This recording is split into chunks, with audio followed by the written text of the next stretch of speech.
Alright, welcome back to another daily video update on USDJPY. Now let's just do a quick recap. So we spoke about the monthly, we're in that monthly wick. I am expecting a pullback here. We do have some areas that this could pull back into, but just looking at short term, I am in my shorts. So I'll just show you that off the weekly, and we are in a resistance zone. So you can see here, this is a resistance zone, your weekly resistance.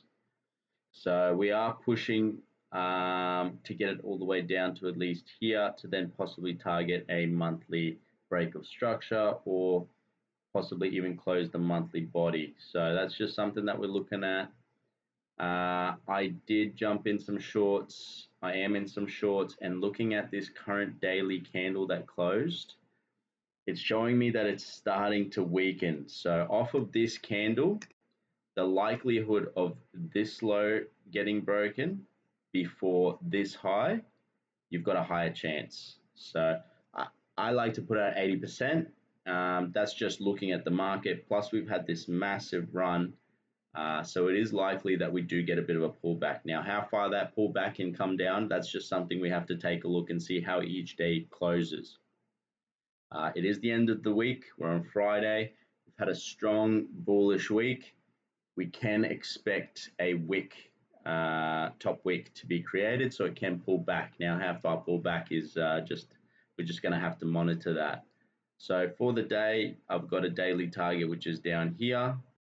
You've got, if you want to trade the fill gap, which will be to this zone here. But just know that you'll find buyers. There'll be buyers right here because this is a strong fair value gap imbalance, whatever you want to call it. So there is going to be buyers in this zone. And then you got major buyers off the wick. You've got a break of structure. You got your break of structure right there, which is high chance of it coming down to. So just watch the market. Currently, we're going short off of the day. Let's just see if we can see something.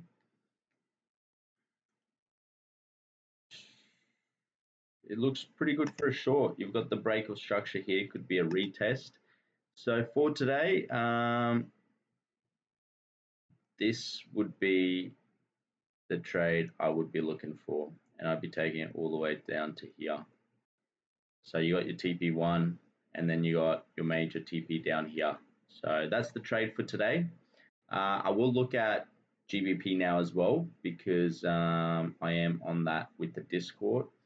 Now, I did tell the Discord to go long at the bottom of the previous day, so we got that wick in.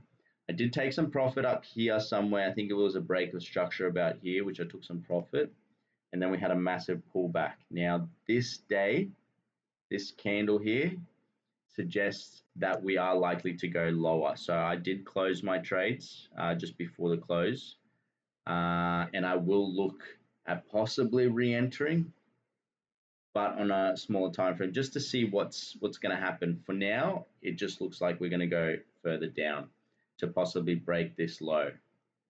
And if we break that low, then we're going to come into a support.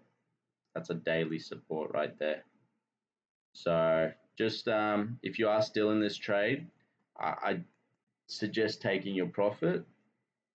I did like this zone because this top zone never got swept, and there is a high chance that we could bounce here. But right now, what the chart is showing me, what the candles are showing me, is that we're possibly not going to break this high now. It might come back down here to then possibly come up to here. So this will be a target for me later down the track. But for now, apart from that, happy trading.